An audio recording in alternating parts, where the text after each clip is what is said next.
تجليت عن قلبي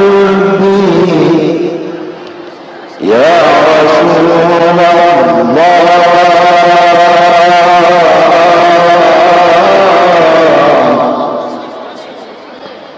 قد تجليت عن قلبي يا حبيب الله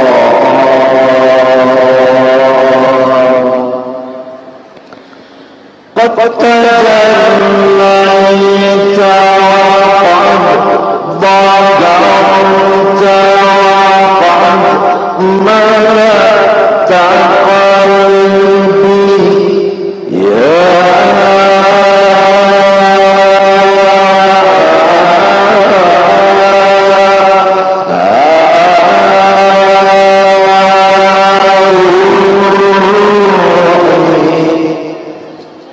قد تجلى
bin Abdul Ghani yang senantiasa mengharapkan kepada Allah supaya dosa-dosanya dihapuskan Allah dan penyakitnya disembuhkan Allah, umurnya dilanjutkan Allah, diberi taufik untuk meneruskan risalah Rasulullah sallallahu alaihi wasallam.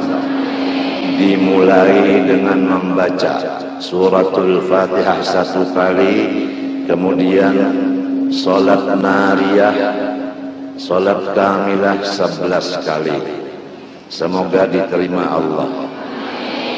Sesudah itu nanti akan dibacakan oleh Adinda Nur Aida sebahagian dari riwayat hidup hamba Allah yang karam di lautan dosa, Zaini bin Abdul Ghani.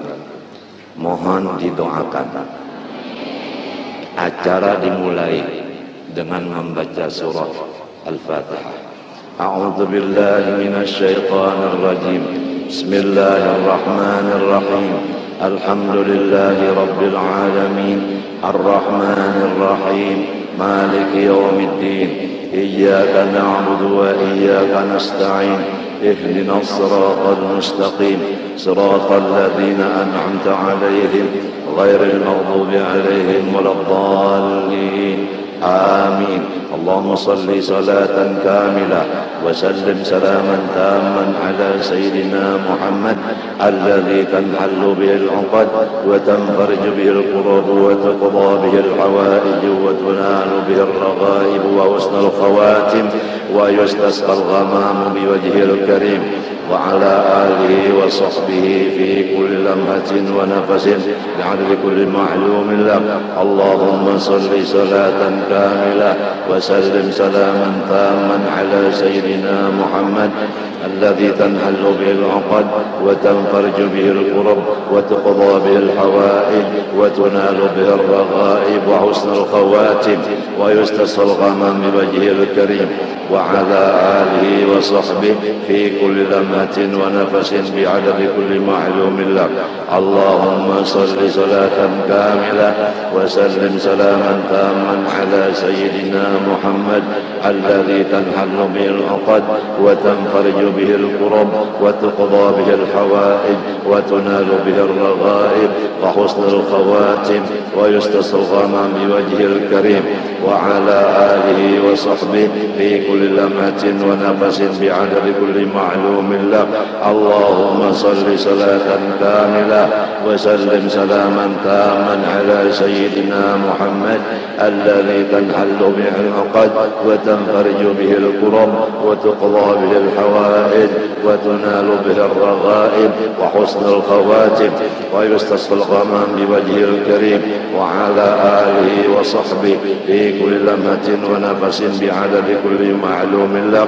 اللهم صل صلاة كاملة وسلم سلاما تاما على سيدنا محمد الذي تنحل به العقد وتنفرج به الكرب وتقضى به الحوائج وتنال به الرغائب وحسن الخواتم ويستسقى الغمام بوجهه الكريم وعلى آله وصحبه في كل لمحة ونفس بعدد كل معلوم له.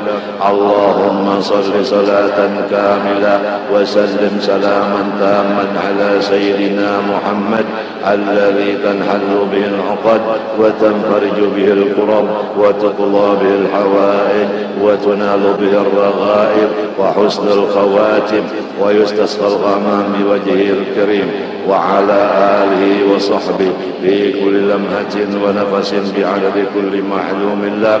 اللهم صل صلاة كاملة وسلم سلاما تاما على سيدنا محمد الذي تنحل به العقد وتنفرج به الكرب وتقضى به الحوائج وتنال به الرغائب وحسن الخواتم ويستسقى الغمام بوجهه الكريم وعلى آله وصحبه في كل لمحة ونفس بعدد كل معلوم له.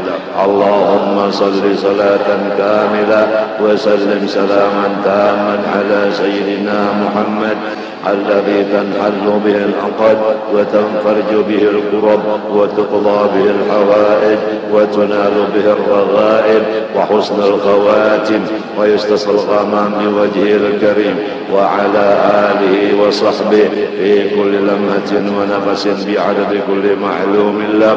اللهم صل صلاة كاملة وسلم سلاما تاما على سيدنا محمد الذي تنحل به العقد وتنفرج به الكرب وتقضى به الحوائج وتنال به الرغائب وحسن الخواتم ويستسقى الغمام بوجهه الكريم وعلى آله وصحبه في كل لمحة ونفس بعدد كل معلوم له. اللهم صل صلاة كاملة وسلم سلاما تاما على سيدنا محمد الذي تنحل به العقد وتنفرج به الكرب وتقضى به الحوائج وتنال به الرغائب وحسن الخواتم ويستسقى الغمام بوجهه الكريم وعلى آله وصحبه في كل لمحة ونفس بعدد كل معلوم له. اللهم صل صلاة كاملة وسلم سلاما تاما على سيدنا محمد الذي تنحل به العقد وتنفرج به الكرب وتقضى به الحوائج وتنال به الرغائب وحسن الخواتم ويستسقى الغمام بوجهه الكريم وعلى آله وصحبه في كل لمحة ونفس بعدد كل معلوم له. بسم الله الرحمن الرحيم.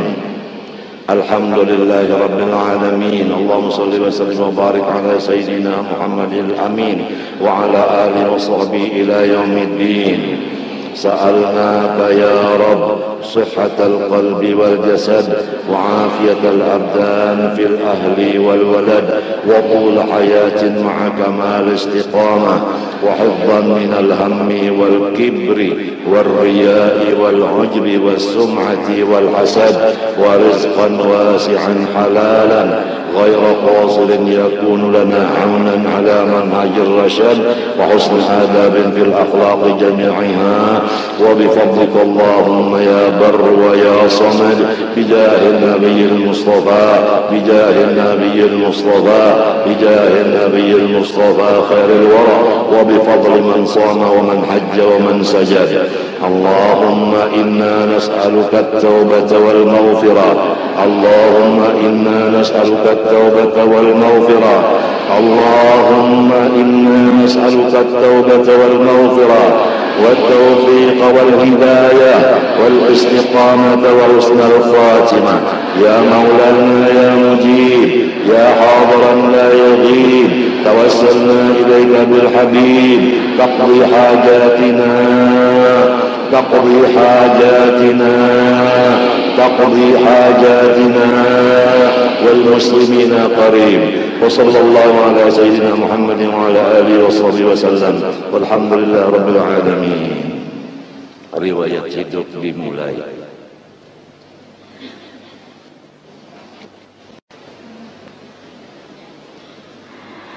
Assalamualaikum warahmatullahi wabarakatuh.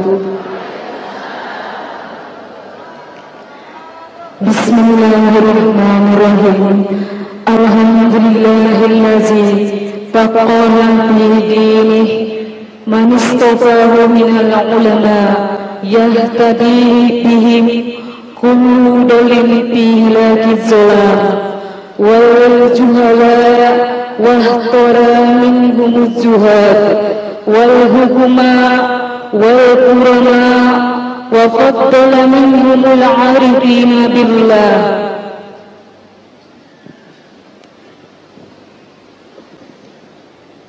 والصفات والأسماء وزادهم لذات المحبة وأطلعهم حقيقة الأشياء. والصلاة والسلام على سيدنا وحبيبنا وشفيعنا ومولانا محمد سيد المرسلين وإمام المهتدين خاتم الأنبياء والمرسلين وعلى آله وأصحابه السادات الأولياء وعلى التابعين وتابع التابعين لهم إلى يوم الجزاء. أما بعد.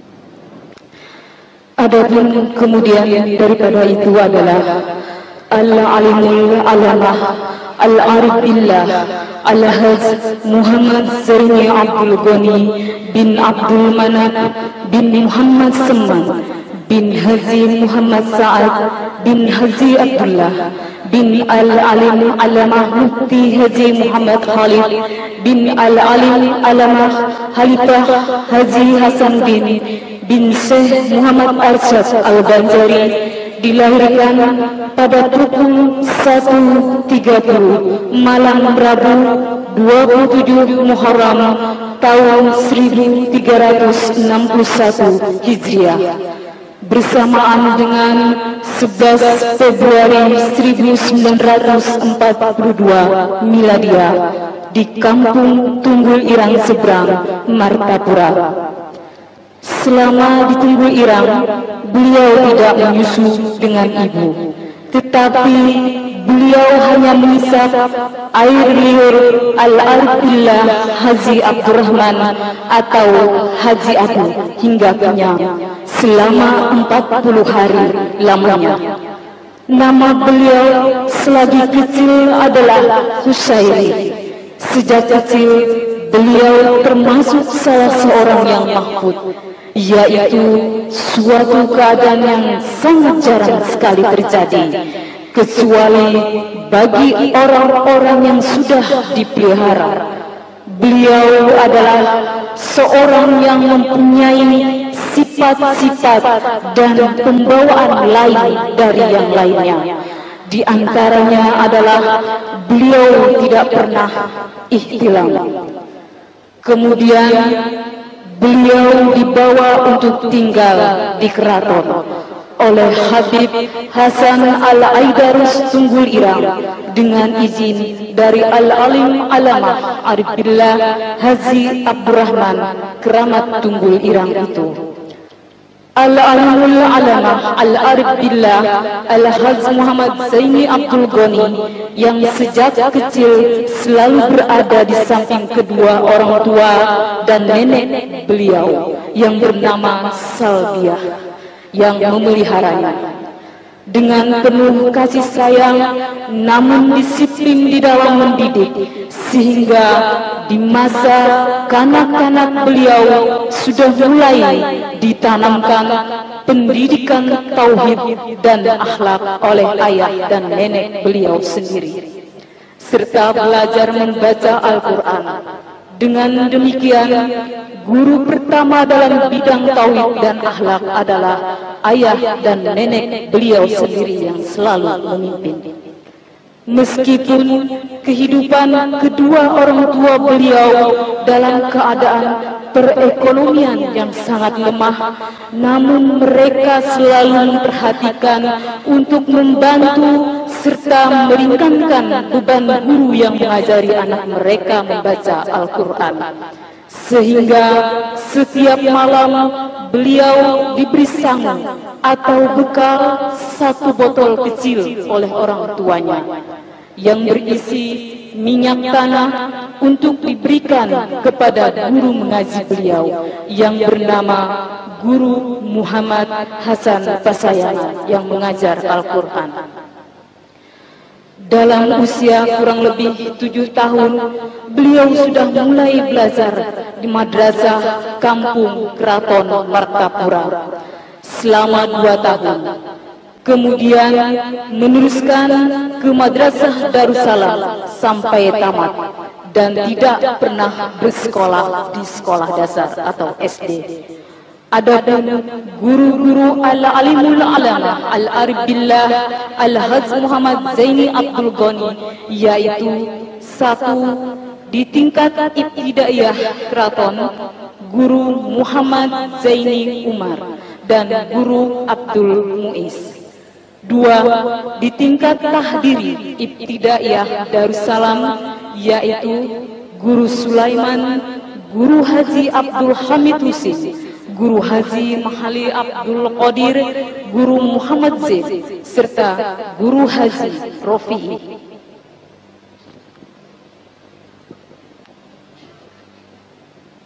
Tiga, di tingkat Sanawiyah Darussalam, yaitu Guru Sahran, Guru Haji Husin Dahlan, dan Guru Haji Salman Yusuf. Keempat, di tingkat Aliyah Darussalam, Al-Alimul Fadil Al-Had Sya'rani Arif, Al-Alimul Fadil Al-Had Husin Qadri, Al-Alimul Fadil Al-Had Salim Ma'ruf, Al-Alimul Fadil Al-Had Saman Mulia, dan Al-Alimul Fadil Al-Had Salman Abdul Zalim. Kelima, guru-guru di bidang tajwid Al-Quran, Al-Alimul Fadil Al-Had Sya'rani Arif, Al-Alimul Fadil Al-Hafiz Al-Had Nasrun Tohir, serta Al-Alimul Fadil Al-Had Aini Kandangan. Keenam, guru-guru khusus tasawuf dan suluk, yaitu Al-Alimul Alama Al-Had Syarwani Abdan, Al-Alimul Alama Kiai Muhammad Falak Bogor, dan Al-Alimul Alama Syekh Syed Muhammad Amin Kutubi. Sanad-sanad di dalam berbagai bidang ilmu dan tarekat adalah diterima dari Al-Arif Billah Al-Kutubi, As-Sayyid Muhammad Amin Kutubi, Al-Alimul Alama Syekh Syed Abdul Qadir Al-Bar, Al-Alimul Alama Syed Muhammad bin Alwi Al-Maliki, Al-Alimul Alama Syekh Hasan Masyar, Al-Alimul Alama Syekh Muhammad Yasin Padang, Kiai Falak Bogor, Al-Alimul Alama Syekh Ismail Yamani. Guru pertama secara rohani atau mimpi, Al-Alimul Alama Ali Junaid atau Brau bin Al-Alimul Fadil Qadi Haji Muhammad Amin bin Al-Alimul Alama Mufti Haji Jamaluddin bin Syekh Muhammad Arsyad Al-Banjari, dan Al-Alimul Alama Haji Sarwani Abdan. Kemudian Al-Alimul Alama Al-Had Muhammad Syarwani Abdan menyerahkan kepada Kiai Falak, yang seterusnya Kiai Falak menyerahkan kepada Al-Alimul Alama Syekh Syed Muhammad Amin Kutubi. Kemudian beliau menyerahkan kepada Syekh Muhammad Arsyad Al-Banjari, yang selanjutnya langsung dipimpin oleh Rasulullah SAW. Atas petunjuk Al-Alimul Alama Ali Junaid, beliau dianjurkan untuk belajar kepada Al-Alimul Fadil Haji Muhammad atau Gadung bin Alimul Fadil Haji Salman Al-Farisi bin Alimul Alama Qadi Haji Mahmud binti Asia binti Syekh Muhammad Arsyad Al-Banjari mengenai masalah Nur Muhammad.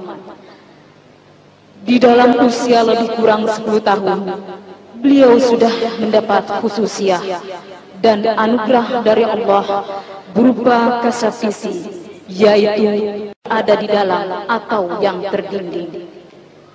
Sewaktu beliau syiah berjalan di hutan, rumput-rumputan memberi salam kepada beliau dan menyebutkan manfaatnya untuk pengobatan dan sebagainya. Begitu pula batu-batuan dan besi. Kesemuanya ini tidaklah beliau perhatikan, dan hal-hal yang demikian itu beliau anggap sebagai ujian dan cobaan. Dalam usia lebih kurang dari 14 tahun, atau tepatnya masih duduk di kelas 1 Sanawiyah,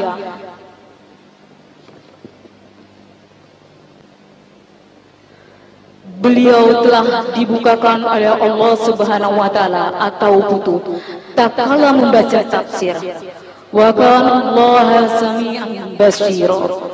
Al-Alimul Alamah Al-Arif Billah Al-Haj Muhammad Zain Abdul Ghani, yang sejak kecilnya hidup di tengah-tengah keluarga yang soleh, maka sifat-sifat sabar, ridho, kitmanul masoib atau menyembunyikan kesusahan kasih sayang dan tidak pemarah sudah tertanam dan tumbuh subur di dalam jiwa beliau. Sehingga apapun yang terjadi terhadap diri beliau tidak pernah mengeluh dan mengadu kepada orang tua, sekalipun beliau pernah dipukuli oleh orang-orang yang hasad dan dengki kepadanya. Beliau adalah seorang yang mencintai para ulama dan orang-orang soleh. Hal ini tampak ketika beliau masih kecil, di mana beliau selalu menunggu di tempat yang biasanya Al-Alim Al-Fadil Haji Zainal Ilmi lewati pada hari-hari tertentu ketika hendak pergi ke Banjarmasin, semata-mata hendak berselaman dan mencium Tuan Guru Haji Zainal Ilmi. Di masa remaja, Al-Alimul Alamah Al-Arif Billah Al-Haj Muhammad Zaini Abdul Ghani pernah ru'yah bertemu dengan Sayyidina Hasan dan Sayyidina Husin. Yang keduanya masing-masing membawakan pakaian dan memakaikan atau memasangkan pakaian tersebut kepada beliau lengkap dengan sorban dan lainnya. Dan beliau ketika itu diberi nama oleh keduanya dengan nama Zainal Abidin. Sesudah dewasa, maka tampaklah kebesaran dan keutamaan beliau dalam berbagai hal, dan banyaklah orang yang belajar kepada beliau. Begitu pula para habaib yang tua-tua, para ulama dan guru-guru yang pernah mengajari beliau, karena mereka mengetahui keadaan dan khususiyah beliau yang sebenarnya, sehingga semuanya sangat sayang serta hormat kepada beliau. Al-Alimul Alamah Al-Arif Billah Al-Haj Muhammad Zaini Abdul Ghani adalah seorang ulama yang menghimpun antara syariat, tarikat dan hakikat, dan seorang yang hafizul Quran serta tafsirnya, yaitu tafsir Al-Quran Al-Azim Al-Jalalain atau tafsir Jalalain. Beliau adalah seorang ulama zuriat Syekh Muhammad Arsad yang menghidupkan kembali amalan-amalan serta tarikat salaf yang diamalkan oleh Syekh Muhammad Arsad, sehingga majelis pengajian yang beliau laksanakan, baik majelis taklim maupun majelis amaliyahnya, adalah seperti majelis Syekh Abdul Qadir Jailani. Sifat lemah lembut, kasih sayang, ramah tamah, tidak pemarah, dan pemurah sangatlah tampak pada diri beliau, sehingga beliau dikasihi dan disayangi oleh segenap lapisan masyarakat, sahabat dan murid-murid beliau. Kalau ada orang yang tidak senang melihat keadaan beliau dan menyerang dengan berbagai kritikan, maka beliau tidak membalasnya dan diam, tidak ada reaksi apapun, karena beliau anggap mereka tidak tahu dan bertanya. Tamu-tamu yang datang ke rumah beliau pada umumnya selalu beliau berikan jamuan makan, minum, serta nasihat yang berguna. Pada hari-hari pengajian, sekalipun tidak diundang, murid-muridnya mengikuti pengajian beliau tidak kurang dari puluhan ribu orang yang datang dari berbagai penjuru daerah Kalimantan Selatan dan dari berbagai daerah lain. Itu karena Allah telah memberikan karunia kepada beliau dan menjadikan beliau sebagai warasatul anbiya, dan Allah telah tentukan beliau sebagai seorang yang alim lagi mulia. Beliau adalah seorang yang mempunyai prinsip dalam berjihad. Itu benar-benar mencerminkan apa-apa yang terkandung dalam Al-Quran. Misalnya, beliau akan menghadiri suatu majelis yang sifatnya dakwah Islamiyah atau membesarkan, memuliakan syiar agama Islam.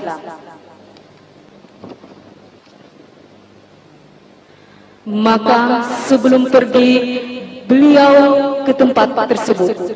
Lebih dahulu beliau turut menyumbangkan hartanya untuk pelaksanaan kegiatan tersebut. Kemudian baru beliau datang. Jadi beliau benar-benar berjihad dengan harta lebih dahulu, kemudian baru dengan badan, dalam arti kata mengamalkan atau melaksanakan perintah Al-Quran yang berbunyi, wazahidu bi amwalikum wa anfusikum fi sabilillah. At-Taubah ayat 14. Al-Alimul Alama Al-Arif Billah Al-Haz Muhammad Zaini Abdul Ghani adalah satu-satunya ulama di Kalimantan, bahkan di Indonesia, yang mendapat izin untuk mengijazahkan tarekat Samaniyah. Karena itu banyaklah yang datang kepada beliau untuk mengambil baiat. Tarekat tersebut bukan saja dari Kalimantan, bahkan yang datang dari Jawa dan daerah lainnya. Di antara karamah Al-Alimul Alama Al-Arif Billah Al-Haz Muhammad Zaini Abdul Ghani, yaitu satu, ketika beliau masih tinggal di kampung Keraton, di mana biasanya setelah selesai pengajian atau pembacaan maulid, beliau berbincang-bincang dengan beberapa orang murid yang masih belum pulang, sambil bercerita tentang orang-orang tua dahulu, yang isinya untuk dapat diambil pelajaran untuk meningkatkan amaliyah. Tiba-tiba beliau bercerita tentang buah rambutan yang pada waktu itu masih belum musimnya. Dengan tidak disadari dan tidak diketahui oleh yang hadir, beliau mengasungkan tangannya ke belakang, dan kemudian tampak di tangan beliau sebiji buah rambutan yang masak. Tercenganglah yang hadir semuanya, termasuk penulis sendiri yang melihat hal demikian.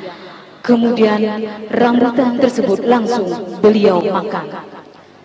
Kedua, pada suatu musim kemarau yang panjang, di mana hujan sudah lama tidak turun, sehingga sumur-sumur sudah hampir mengering, maka cemaslah masyarakat ketika itu dan mengharap akan hujan segera turun.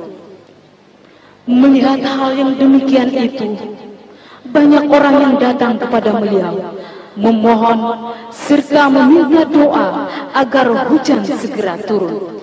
Kemudian beliau keluar rumah dan menuju kepada pohon pisang yang berada di dekat rumah beliau.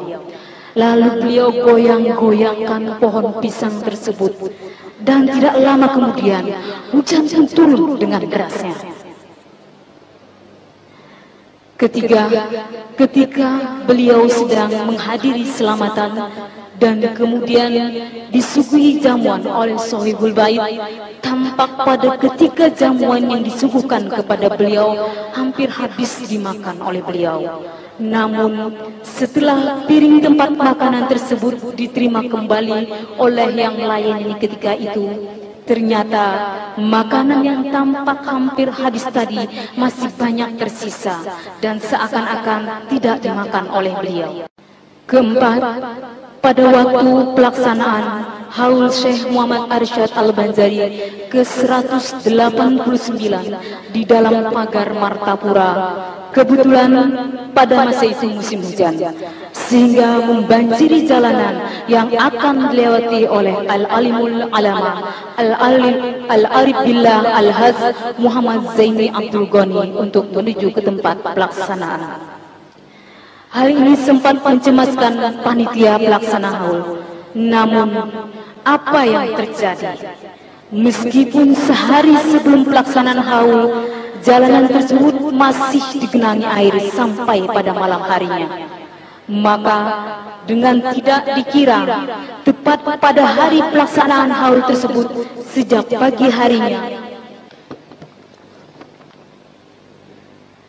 jalanan yang tadinya digenangi air menjadi kering semuanya, sehingga dengan mudahnya beliau dan rombongan melewati jalan tersebut. Dan setelah selesai, keesokan harinya jalanan tersebut kembali digenangi air sampai beberapa hari. Terima kasih. Assalamualaikum warahmatullahi wabarakatuh. Assalamualaikum warahmatullahi wabarakatuh.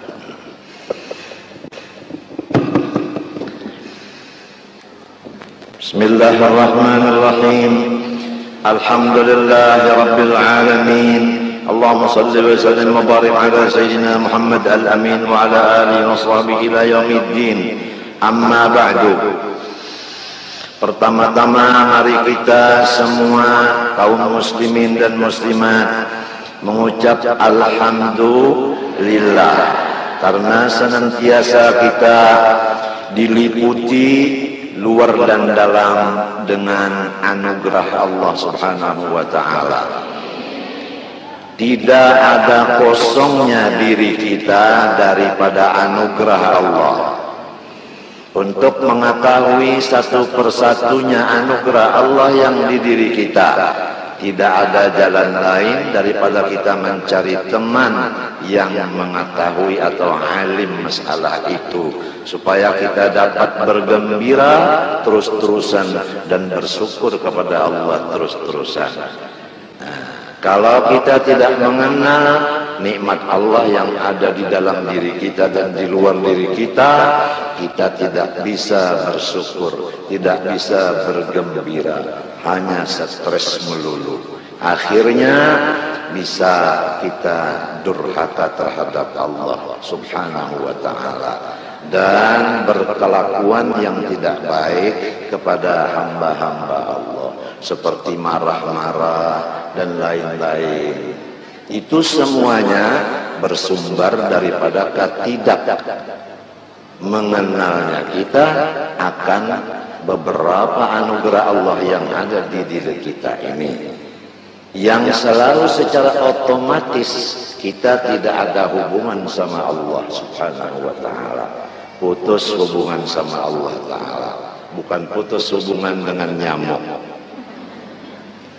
Tapi kalau kita udah belajar dan dilajari, apalagi yang melajari itu suami kita sendiri, sambil mau tidur-tiduran belajar masalah nikmat Allah dan bersyukur atas Allah, dipimpin oleh dia dari lahir sampai ke batinnya, maka kita menjadi orang-orang yang bergembira kepada Allah dan bersyukur kepada Allah.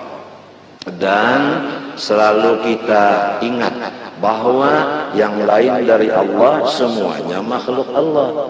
Kalau udah cinta sama Allah, pasti cinta kepada semua makhluk Allah. Contoh, kalau udah cinta kepada seorang ayah yang punya anak, buktinya cinta kepada ayahnya, cinta juga kepada anak-anaknya. Semua makhluk ini menurut hadisnya Rasulullah adalah seakan-akan anak buahnya Allah. Al-khalqu kulluhum iyalullah wa ahabbuhum ilallah ahsanuhum khuluqan atau ahsanuhum khuluqan. Artinya semua makhluk Allah ini seakan-akan anak buah Allah. Orang yang paling dicinta Allah yaitu yang paling kasih sayang kepada makhluk-makhluk Allah. Mana bisa kita meningkatkan kasih sayang kepada makhluk kalau kita tidak meningkatkan kasih sayang kepada Khaliq, yaitu Allah Subhanahu wa ta'ala. Kita melihat dari guru-guru kita semua, karena beliau itu adalah aulia Allah, orang arif billah, orang karamah semuanya. Beliau terhadap makhluk Allah sangat kasih sayang. Al-Fakir bisa menanyakan, dari manakah akhlak ini? Guru-guru Al-Fakir menjawab, ini daripada pengenalan kepada sang penciptanya makhluk ini. Bahasa Banjarnya, kalau ikam-ikam ini cinta kepada aku, pasti kepada dua anakku ini ikam kasihi juga. Kalau ikam mengaku bahwasanya cinta kepada aku, tapi dua anakku ini tidak dicintai, bahkan dimusuhi, dimarahi, namanya cinta palsu. Iya enggak? Dan setiap kita udah sama-sama cinta karena Allah, maksudnya yang satu cinta kepada yang lain didasarkan karena yang satu dengan yang lain sama-sama makhluknya Allah. Jadi dasar cinta itu karena sama-sama makhluk Allah. Disebut namanya al-hubbu fillah. Cinta dasarnya karena Allah. Dasar cinta ini yang penting. Bukan cintanya yang penting, dasarnya yang penting. Jadi hubungan cinta karena Allah yang menjadikan si A, Allah menjadikan si B. Jadi si A dengan si B, B dengan A bercinta-cintaan dasarnya karena sama-sama ini makhluk Allah, ini makhluk Allah. Itu yang disebut cinta karena Allah. Orang yang cinta karena Allah, tahu enggak?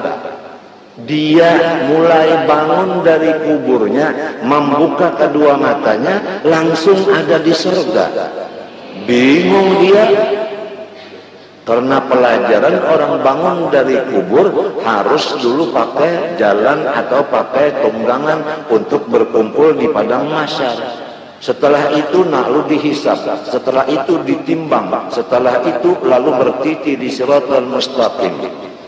Setelah itu baru menuju telaga Kautsarnya Rasulullah. Setelah itu baru menuju surga. Orang-orang yang cintanya karena Allah tidak begitu halnya. Dia masuk surga bighairi hisab, tanpa hisab, tanpa timbangan, tanpa bertiti Shiratal Mustaqim. Bangun dari kuburnya ada di surga. Mau enggak? Saya mau juga. Siapa yang mau duluan? Ayo jawab. Mau semua duluan ya? Saya biar duluan aja. Habis semua dulu, anak-anak angkat Abah masuk semua. Biar Abah yang belakangan, nggak apa-apa. Abah kawin juga belakangan. Udah umur 30 baru kawin. Satu, kemudian tahun keberapa ya tambah lagi satu. Tahun keberapa lagi tambah lagi satu. Ya dulunya takut kawin. Sampai 30 tahun takut kawin. Entah karena apa ya takut. Kalau sekalinya dicoba, aduh, nggak bisa menahan lagi.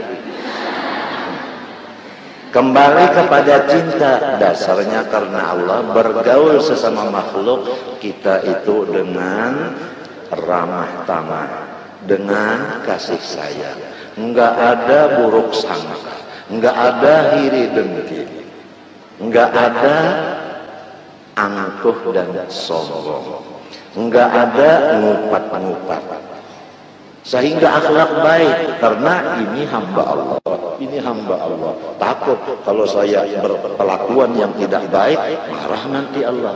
Yang ini juga, ini hamba Allah, walaupun suami saya takut juga mengganggu dia. Ini juga walaupun suami, ini juga walaupun suami kita.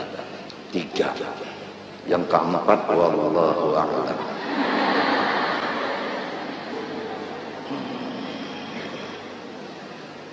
Jadi kalau sudah terjalin cinta dan cinta dasarnya karena Allah, inilah yang dimaksud dengan iklan.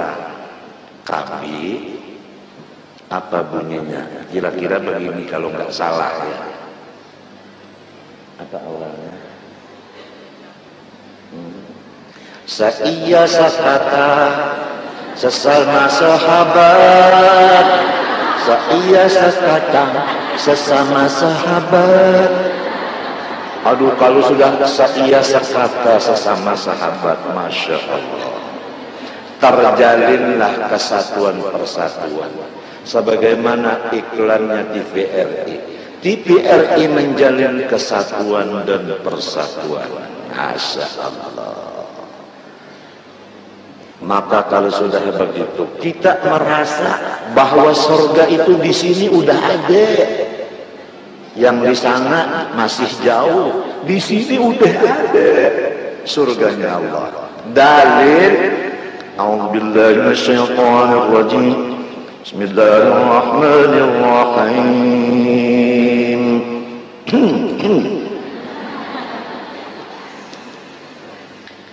Wa liman khafa maqama rabbih jannatan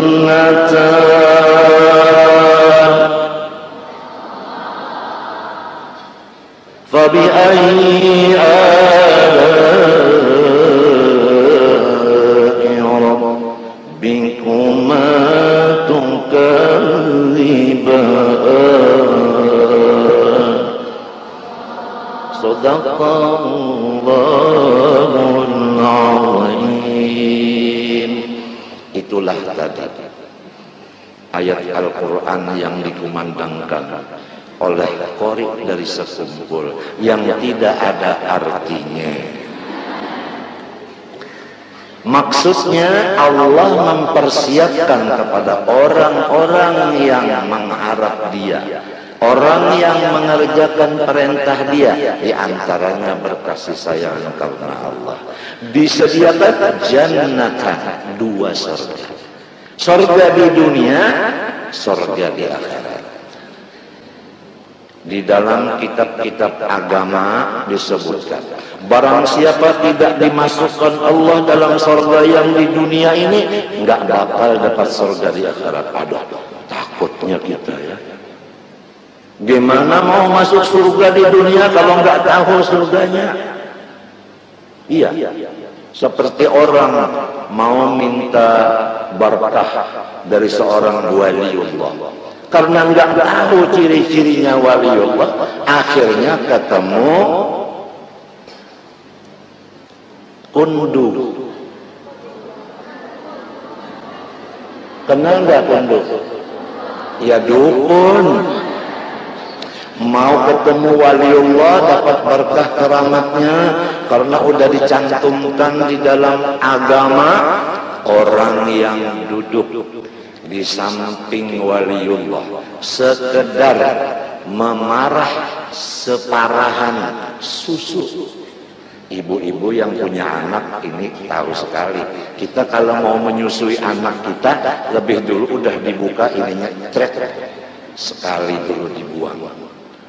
Sekadar itu duduknya, kira-kira 1 detik begitulah duduknya di samping aulia. Itu lebih banyak pahalanya di sisi Allah dari mulai lahir di perut ibu, ibadah siang malam non-stop, puasa tiap hari, ibadah salat tiap malam, sampai meninggal dunia. Mana ada orang bisa melaksanakan begitu? Dari keluar di perut ibu langsung ibadah sampai masuk di liang kubur. Nggak ada yang begitu. Yang lebih dari itu, duduk di samping wali sekedar separahan susu. Ini untuk ibu-ibu cepat memahaminya. Kalau marah susu, marah nenek. Kalau abang nggak punya nenek. Nah, Nabi lagi menyambung hadisnya, atau sekedar memecah telur yang masih mentah. Itu telur kalau dia mentah, 1 biji telur ayam diginikan, udah pecah. Nah, sekedar itu duduknya, kan sebentar sekali, udah pecah. Sama nilainya yang tadi, lebih baik, lebih banyak pahalanya dari ibadah kepada Allah mulai keluar di perut ibu sampai meninggal dunia. Apalagi duduknya di sisi waliullah 1 jam. Ibu-ibu kalau memecah telur yang mentah 1 jam berapa ratus biji. Ini namanya waktu yang sangat berkah sekali. Yang penting kita ketahui lagi, kalau udah kita itu banyak pahala, apa? Terusannya bahwa kita sama Allah dekat. Kalau udah dekat sama Allah, terusannya, ya, terusannya itu segala apa urusan kita mudah. Itu terusannya. Dunia milik Allah semua, akhirat milik Allah semua.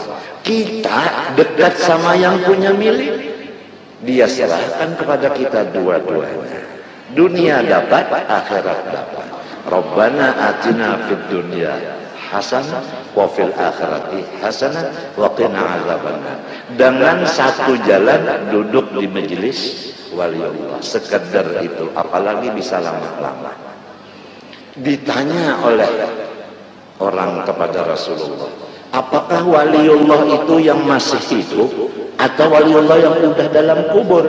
Katanya Rasulullah, hayyan kana au mayyitan, sami ngowon podo ae. Same-same bilang orang Betawi, sawah-sawah bilang orang Arab. Stabil semen sepel, ujar bus. Semen sepel stabil.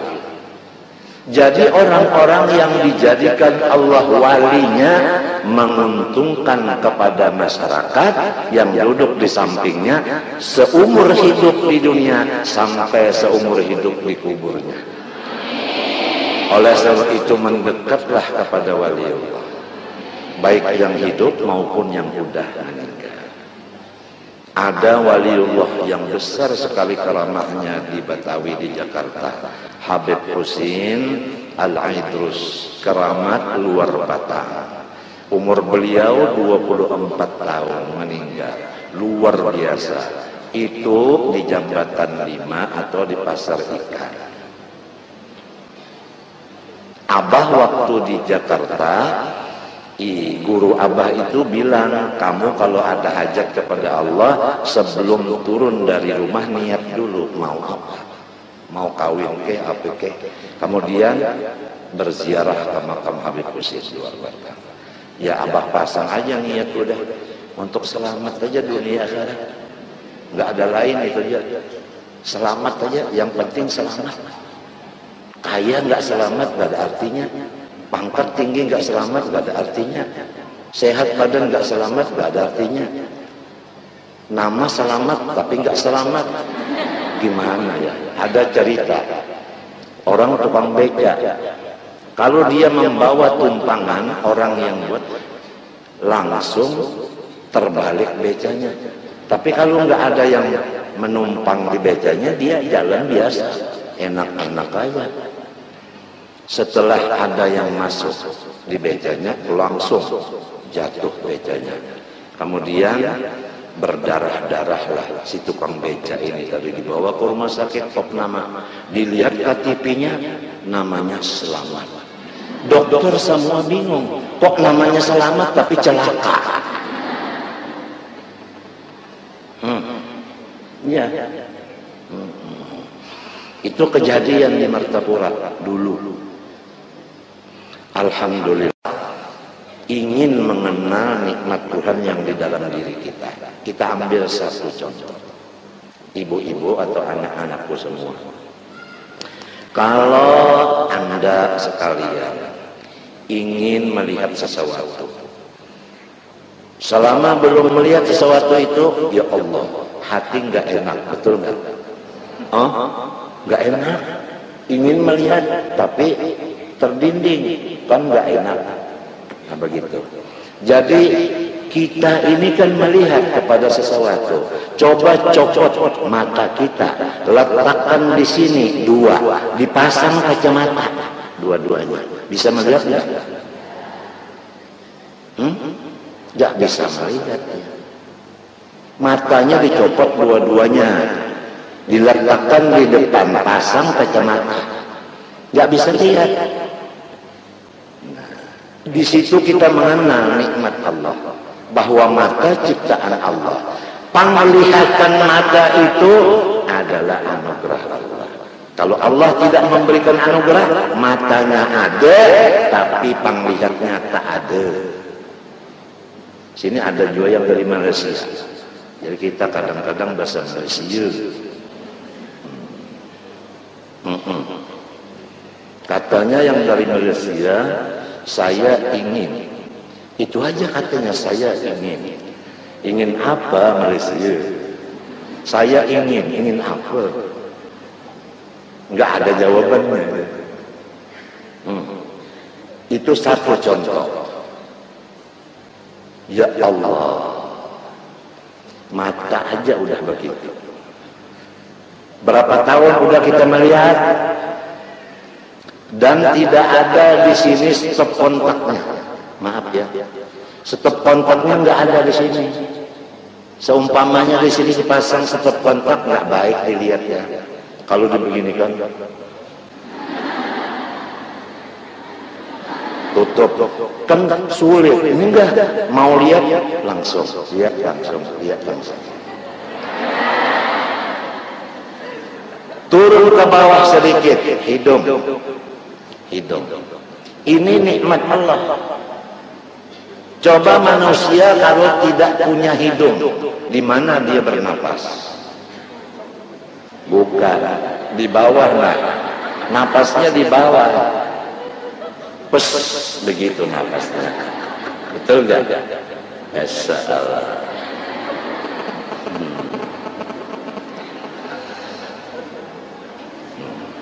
Ini hidung. Jadi hidungnya itu coba lihat, ini nikmat Allah. Yang kedua, sesudah mata turun ke bawah itu, potongan hidung, letaknya hidung, lubangnya dua itu kemana? Ke bawah. Seandainya hidung letaknya ke atas, lubangnya gimana waktu hujan? Betul enggak?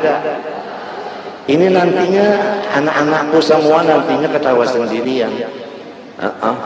Betul juga kata Abah. Ini lebih cepat dan mudah untuk kita mendekatkan diri kepada Allah SWT. Dengan kedekatan kepada Allah, maksud kita akan tercapai dengan cepat dan mudah.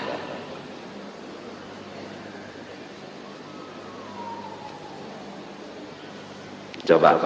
Nah, kemudian hidung kita ini ada di sana nafas. Nafas ini subhanallah lebih mahal daripada air. Alasan, kalau air kita memerlukan waktu bangun.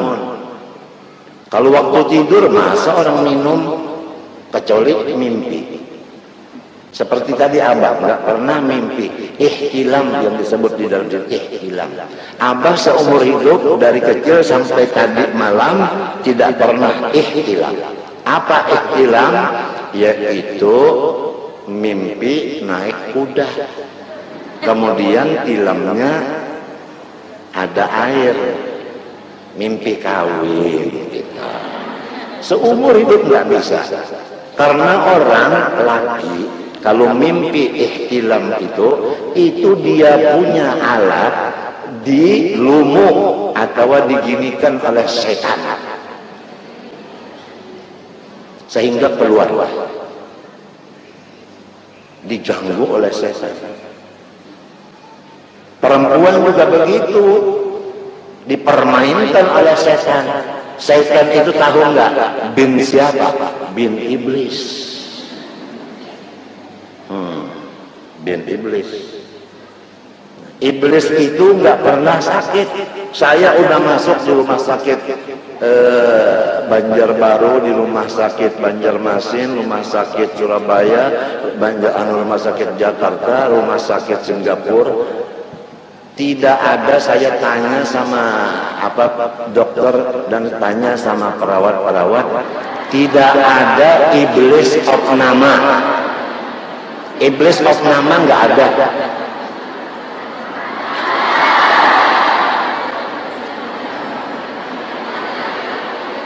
Jadi nggak pernah sakit dia itu. Tugasnya mengganggu semua sama orang-orang yang mau ibadah. Ya.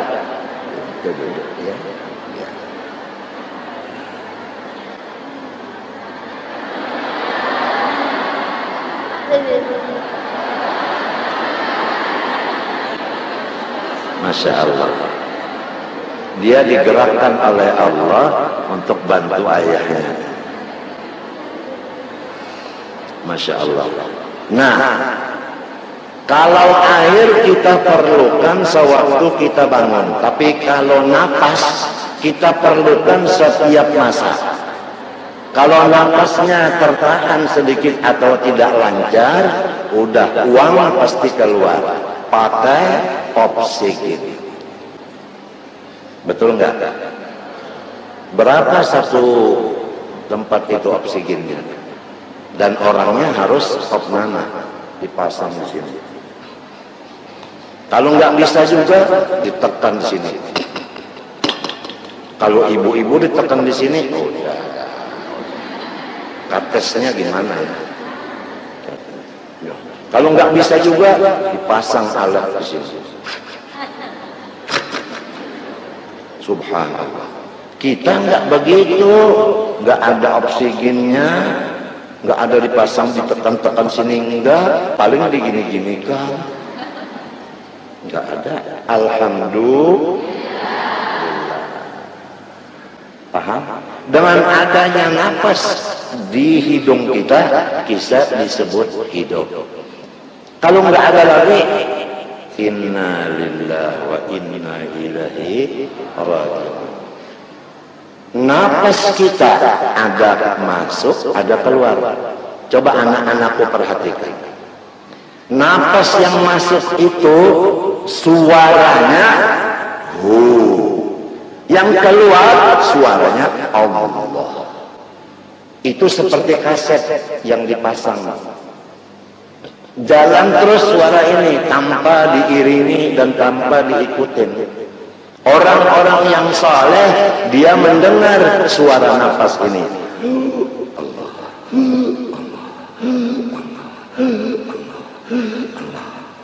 Kalau kita mendengar suara ini di nafas kita karena udah mengaji, sudah belajar, orang yang mati itu nafasnya masuk nggak keluar lagi, keluar nggak masuk lagi. Jadi kalau kita menjaga akan zikir nafas ini, waktu dia masuk nggak keluar, husnul khatimah. Keluar nggak masuk, husnul khatimah. Kalau kita zikir dengan lidah, Allah, Allah. Kalau lidahnya ini karena setelor, nggak bisa bicara lagi, gimana mau mengingat Allah?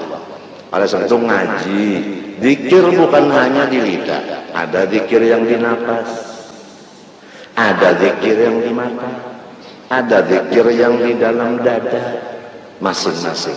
Itu semua di tangan ulama ilmunya itu.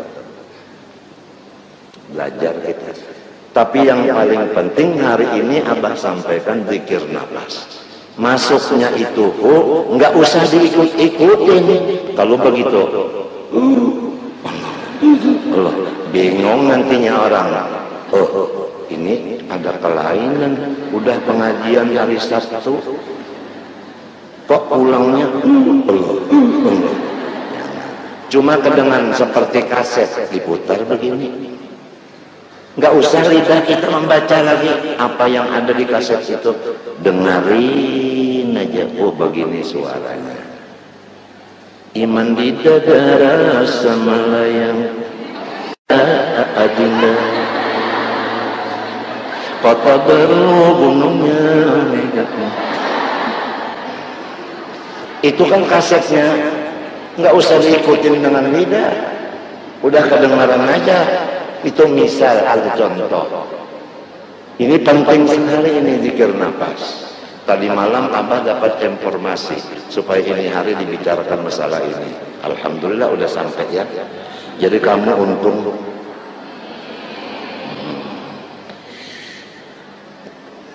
Nah, jadi nggak usah dibaca-baca, dengan hati jangan dibaca, dengan lidah jangan dibaca. Kalau dibaca dengan hati diiringi, waktu masuk nafas diingini hu, waktu keluar begini Allah. Nah, itu nantinya suka marah-marah. Dan kalau kerjaan orang mengajar, tidak ada gairah lagi mengajar. Orang yang punya istri nggak ada gairah lagi sama istrinya, sama suami nggak ada gairah lagi, pegawai negeri nggak ada gairah lagi, karena dia salah mengamalkannya. Sebagaimana piag gerak yang kemarin Abah kisahkan, orang yang tidak tahu cara pemakaiannya, piag gerak itu diletakkan di lidah, nggak ditelan, begini aja. Habis. Jadi yang keras itu lidahnya. Sampai bicara, umana matuk. Nah ini kan nggak tahu caranya. Jadi ilmu dan cara pemakaiannya di tangan ulama. Oleh sebab itu kita doakan ulama-ulama kita supaya usia beliau lanjut untuk kita datang ke sana belajar, mengenal nikmat Allah yang di dalam diri dan di luar diri. Kiranya sudah jam 11, Abah akan ada tamu lagi nanti jam 1, Bapak Hamzah dengan Ibu dan beberapa menteri jam 1. Ini hari alhamdulillah anak Abah ini ada hadir, alhamdulillah. Kita berdoa sama-sama ya. Sebelum berdoa sama-sama kita menghibur hati sebentar. Ya, sebentar aja menghibur hati. Mau enggak? Khabiri